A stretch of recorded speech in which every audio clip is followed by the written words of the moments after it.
We have, let's do roll call and then we'll do the pledge. Roll call, please. Commissioner Fisher, Commissioner Staunton, Commissioner Brindle. Here.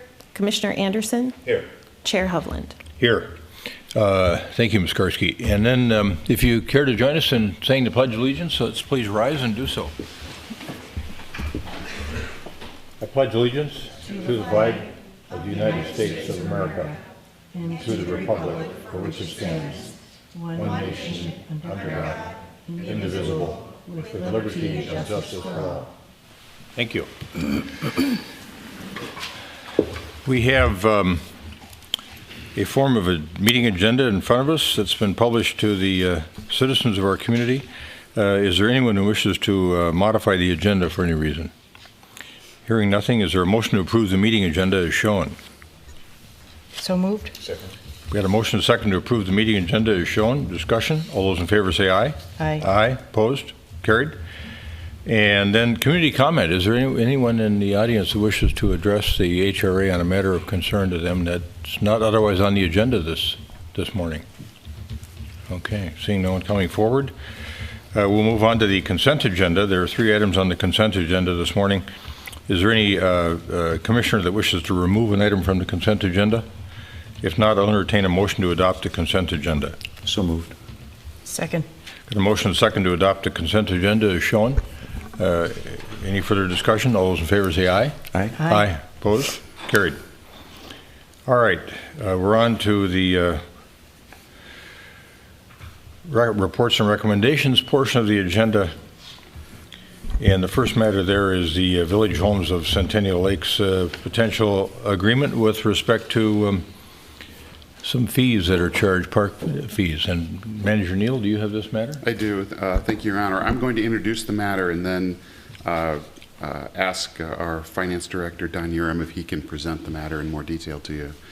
If you'll recall, earlier this year, the city council, the HRA, had a discussion about whether or not to extend to a new 10-year period the maintenance fees that are included in all of the different homeowners association agreements and commercial agreements that we have around Centennial Lakes Park. We use these fees to offset the operating costs of the park, and they have been in place for many years since the beginning of these HOAs and the commercial associations out there. It is a way of assessing additional cost for additional value that is received by folks that live directly around the park. There was an opportunity, there was a request from the Village Homes HOA that we not extend for the 10-year option period. We brought this issue to the council. The HRA decided we would do that.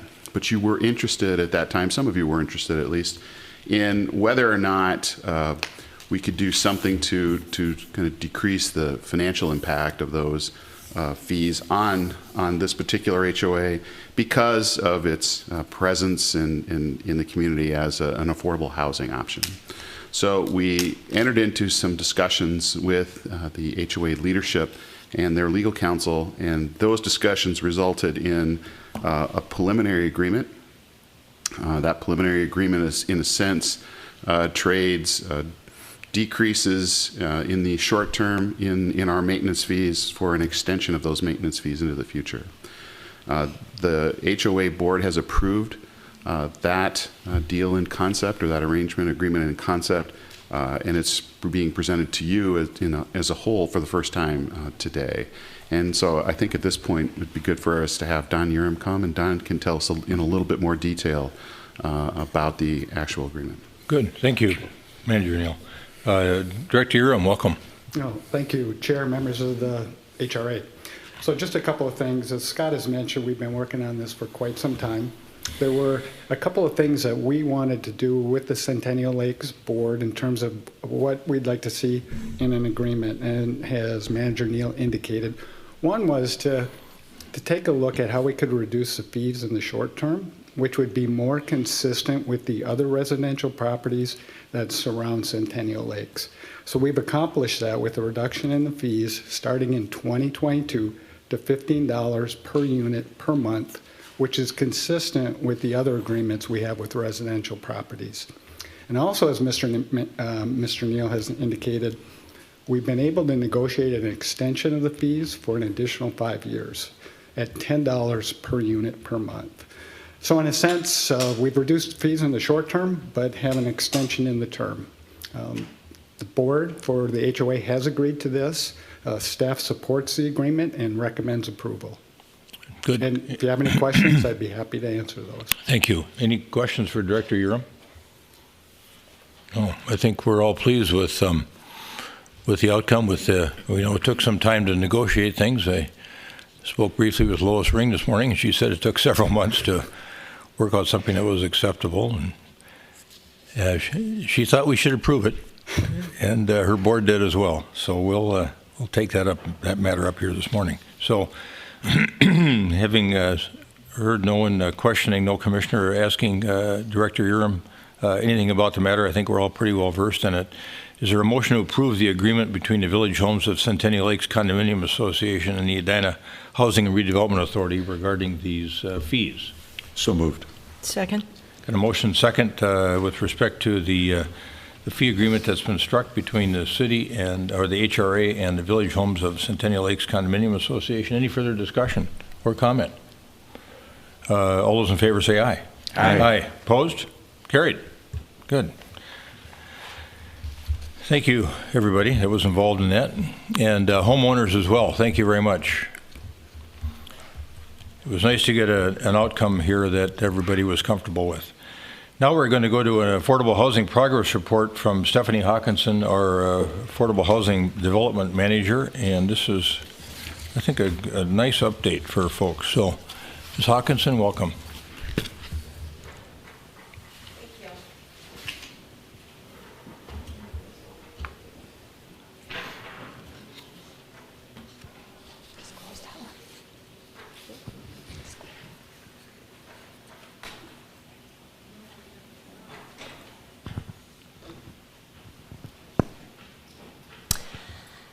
Thank you. You all have been working for a while on your affordable housing plans and trying to increase the profile of affordable housing in the city. And so we thought it was time that we show some of the fruits of your labor. So some of you have seen this map before, and this shows where there's affordable housing in the city. One of the things this demonstrates is that it is in all 4 quadrants.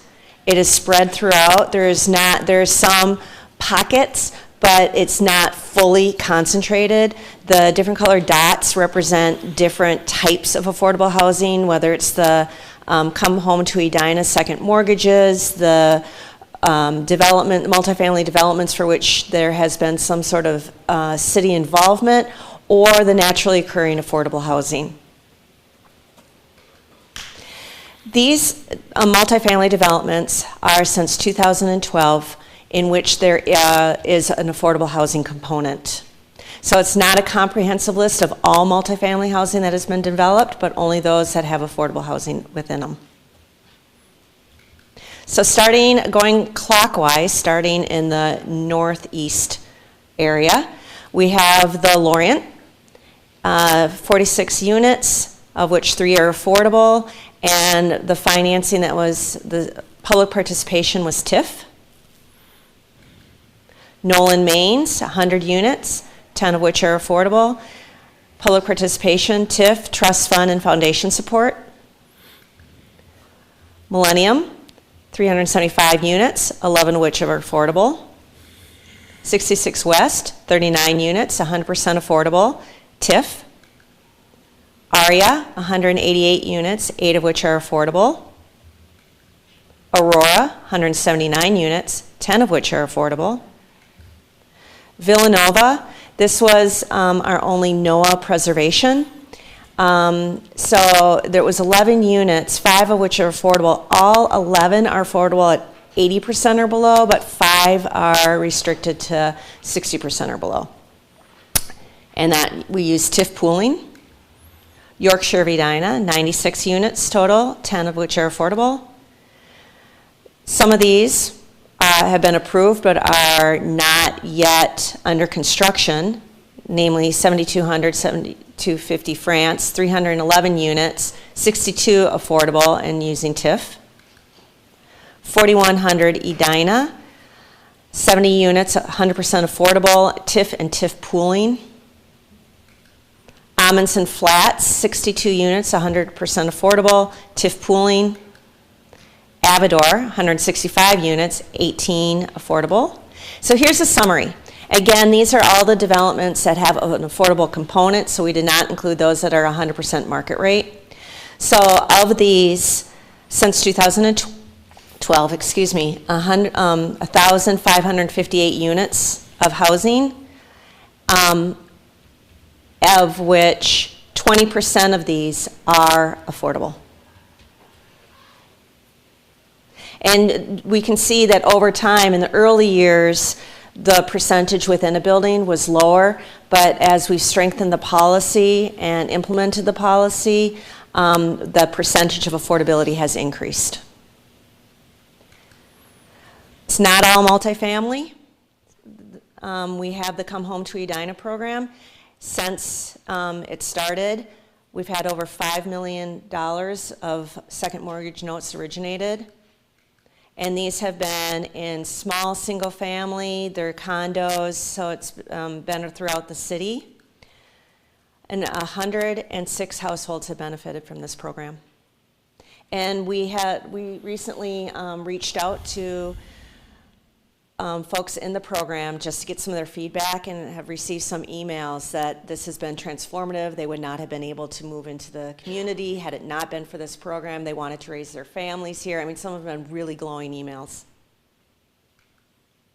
We also have supported WALT and their Homes Within Reach program. So since 2007, we've given just shy of 1.5 million. Now, this has not been direct city funds, but block grant funds that have been approved by the city.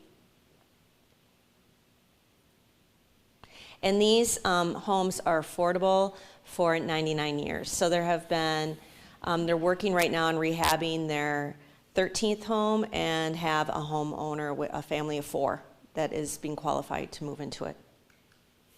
We've also worked on non-bricks and mortar to help with affordable housing. Some of the amendments to the new multifamily affordable housing policy, and in that we have the non-discrimination of housing choice vouchers, the affirmative fair housing marketing plan. We've passed the fair housing policy. We've passed an ordinance to reduce SAC-WAC on multifamily if they meet the same criteria as the Met Council for fee reduction. We created the Affordable Housing Trust Fund. We started the 4D and energy rehabilitation program. Although we didn't have any takers last year, we have some nibbles for it this year. We passed a special TIF legislation that allows us to use the pooling for affordable housing. We started, starting next month, but was passed, was the rental licensure to help folks primarily who are the most vulnerable in rental housing. We were awarded the tree canopy grant for affordable housing. Oh, I have energy rehabilitation, excuse me, in twice. We have the Housing Strategy Task Force that has been meeting twice a month and working towards creating a strategy. We have the Open Doors, Edina. We created that with a video, and we have improved our presence on our website. So those are just some of the things that have happened that, thanks to your support, that improving affordable housing in the city. Good. Questions for Ms. Hawkinson or comments? You know, one of the things that I was wondering if you were going to talk a little bit about was the memo we got from Ellers on the Southdale 2 TIF Management Analysis, the executive summary, and their recommendations in that last page. I think it's a 4-page memo, 3-page memo.